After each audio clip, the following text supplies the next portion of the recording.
Hey, y'all, Bomber at Bomber's Garage. Once again, we were talking to Roger Rosebush, and he is telling us about the family car. Y'all sit back and enjoy. Thanks for watching, y'all. This is like opening a Christmas gift for you every time, isn't it? It is,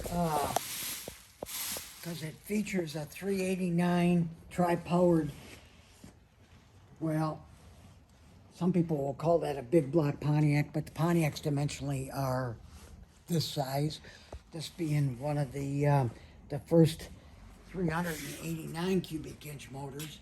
So it's close to 400 now that it's been bored, and it's got a replacement set of pistons. The carburetors, the Rochester carburetors, they probably amount to about 1,000 CFM of carburation. There's been a couple of conversions here for modernization and for safety and just for discipline. Yes. There's an alternator. This car would have originally come with a Generator on it, yes, sir. This has an alternator, one-wire alternator. It has an aluminum fabricated cooling system, which is a one-of-a-kind. This has been dimensionally, they're big and they're wide, and if you notice, it looks a lot like the stock radiator, but this is all aluminum. It's got European electric fans on it to pull a lot of air, and I get everything else is pretty much Pontiac the way it was in 1959. Yes, sir. And my dad was a Pontiac salesman at Dunlop Pontiac here in Bay City. So he drove this home one day, and look what we got for 8 kids and my grandmother and my mom and all that to go up north and to go on camping expeditions. So in this car, you've done a ton of family trips, and just this was the Oh, yes. family car. In 1959, we'd go up to Black Lake, Michigan, and go fishing and rent a cabin. And it's right up where the UAW camp is that General Motors has in Michigan, here in northern Michigan. Yes, sir. So, but, you know, we've taken several cars to make one completed car, and you can see that there's a little bit of work to do yet. We got to stick the steering column or replace or put the new steering wheel in, connect it at the other end so we can have some power steering. That's another upgrade, and then a nice sun tachometer that's got the little box to make it work. I do like that vintage, that sweep Well, vintage that was, sun tack. that my brother Terry had one in there just like this. We're trying to build it like we had it when we were kids. It's a little bit more detailed today. The harness was hand built with John Lombardi at the tech center that does all of this type of harnessing. So we got all the switches to work properly, all of the proper relays to catch everything. Everything is serviceable. If we have a problem with the battery or something, we can get away from any of the let's say serviceable things that you'd want to have different than what we might have had back in '59. Yes, sir. If you look here, you'll see all the different types of fasteners and interior pieces to put the headliner and the carpeting in it, that's kind of what's next. This is a refinished steering column. Beautiful. And I see, is this the original plate in the... That is a Dunlop Pontiac plate, yes. That is awesome. From Bay City, Michigan, downtown Bay City. It's still there. It was the oldest Pontiac dealership, I think, in Pontiac's dealerships. Yes, It's the oldest one. It was an Oakland dealership at one time, but the Spencer family had that back in the day, as I understand it. Yes. It's all, I do appreciate that each one of your projects has its own workspace where you can lay out, all of these parts. And, I do the same thing with parts with using the storage containers and having everything just separated and laid out for its reassembly. And you can take a break from this, work on something else, take care of, family stuff, whatever you need to, and then come back and everything is just, you're not having to put it away or move it. And Well, one thing that I found to be proficient, if you have 2 projects that you're working on, I used to have I'm only doing one at a time, and that's it. That's not a bad policy, because there's time, there's cost, there's talent, local talent that needs to be brought in to help us with some of this stuff. But if you got a second one, let's say I'm waiting for a chrome plater that'll take a month to get the chrome plating done, then I can jump over to another project, and that way I can keep moving and putting the cars together in either preparation of selling them or in preparation of finishing them. Yes. And that's what goes on with this. This has been a 8-year project, maybe 20-year project, long time. Yes, sir. If you notice on the wall there, Bomber, there's a photograph of my brother Terry racing the car in a pure stock class That is at Tri-City Dragway. that is awesome.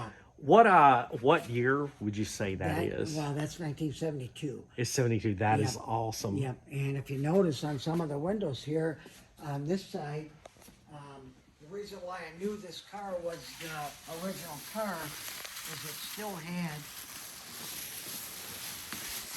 yeah, check this out. Oh my goodness. It Yes. still had the original, my brother Terry put that Reslone on. STP was a big deal at that time, and then your insurance company. One other thing back on the other side that we put in there, and I was young at that time, I was only 20 years old. We always said you have to have a tiger in The tiger in the tank. your, Yes. got to have a tiger in your tank. That is awesome. So, and the tank is in here, and the tiger's in that tank. There you go. There you So, go. Just the body lines and everything like that. I just, not knocking newer stuff, but these, just the lines on these and what they put into them and the design. this is only 1 year. Oh, then yeah. they changed the Yes, next sir. year, and then the next year. So Much class. all of the styling and the design and the tooling and the people behind that is just unbelievable. Every little part and piece. I was telling you that there's 350 stainless steel pieces that got hand polished just to kind of update them and make them shine again. Yes, sir. So all of the glass, this has got tinted glass all the way around. So it's got a kind of like an air conditioning level of glass. So the glare is it's not going to get into your eyes, and there's a convenience of driving that you get. Yes, sir. Some of the new old stock carpeting that's going in there. Some of the front end. There's a lot of parts and pieces for the front end here. If you notice, all of the grill and T3 headlights, and all of the little fasteners and little rails that have to operate properly. It's it's a hand crank. Yes. So you don't have, and in fact, one of the things that we downgraded with this car was we took the power windows out and put a manual. Make it back original like it was, back for the sure. way that, you could buy a power window back in '59, and you could get a power back tailgate light or window. So a lot of these things were all optional. It was pretty tough up in Michigan to get air conditioning. I would imagine down in Louisiana and Texas, that wasn't quite so difficult. yes, because agreed. You had to have it Yes, back sir. in those days. But up here, we could get along without it, and most people wouldn't spend the extra money to put, a couple $100 into a cooling or into an air conditioning unit. Yes, sir. Which adds a lot of complexity to building one of these things. Oh, definitely. So, there's one other thing that's a little bit hard to find is the Goodyear Blue Streak drag not radial. It's a 4-ply drag tire from this era. That is Now, awesome. I'm sure it's plenty hard because it's rubber, but I ended up buying a whole station wagon from Steve Snyder in Indiana to get the tires and wheels because I wanted the right kind of a drag slick on the back of this, because it's a daily driver in some ways. It was a family car in other ways, and it was a drag race car, strictly drag race only. For those who don't know, will you explain the little shoe polish stripe that's down on the tire? What that is used for? Okay, like if you put a little, like right here, and let's say I'm driving the car and you're watching the car, because we didn't have a phone like this back in that day, right? We Yes. had eyeballs that would watch that back tire, and if you could see that back tire spin, you would pick up on that white shoe polish, and you could say, hey, the tires are spinning, we gotta drop the air pressure, or we gotta do something to position the weight so we can stop the tires from spinning. Yes, sir. Because you gotta remember, back in those days, the rubber development and drag cars, or drag tires in general, if you had a Mickey Thompson or a pie-shaped, or the pie design tire, or a Kasler racing slick, those were Yes, really sir. cool. But they were the very first ones that were developed for this. So it was a matter of being able to take a guy that's watching the car, spin the tires, and find out how many times it was spinning. If it was a slow spin, then the car was moving forward. If it wasn't, then the car was sitting still, burning tire and making smoke. Yes, sir. Burning money too. Yeah, and burning the tires up. Yes, sir. Money was hard to come by back in those days. Most And definitely. it still is. Yes, sir. So that's kind of an overview of the, what I call the Fine 59, Rosebush Racing, 1970 to 2024. She should be going up and down the roads, maybe going over to one of your car shows. I would love to Long see as it's it. not raining out. This one is a no rain, No rain, no drive in the rain. no kinda car. inclement weather. Yes, sir. If you notice the white walls on the front, that tire's getting a little bit soft because it's old. Oh yeah. But if you had a white wall tire, that was kind of a standard thing. Or For sure. you had black on the front, black on the rear. You didn't have all of these fancy leather tires and stuff like that. Oh yeah. Because And then that hadn't. skinnies on the front and yeah. fat ones in the back. There you go. That's been a really cool family project, and it's been in Bay City or Ubley, over by the drag strip. It was in that junkyard that we pulled it out of. Yes, sir. For all of them years, since 1959 until next year. Yes, sir. And then the year after that, probably.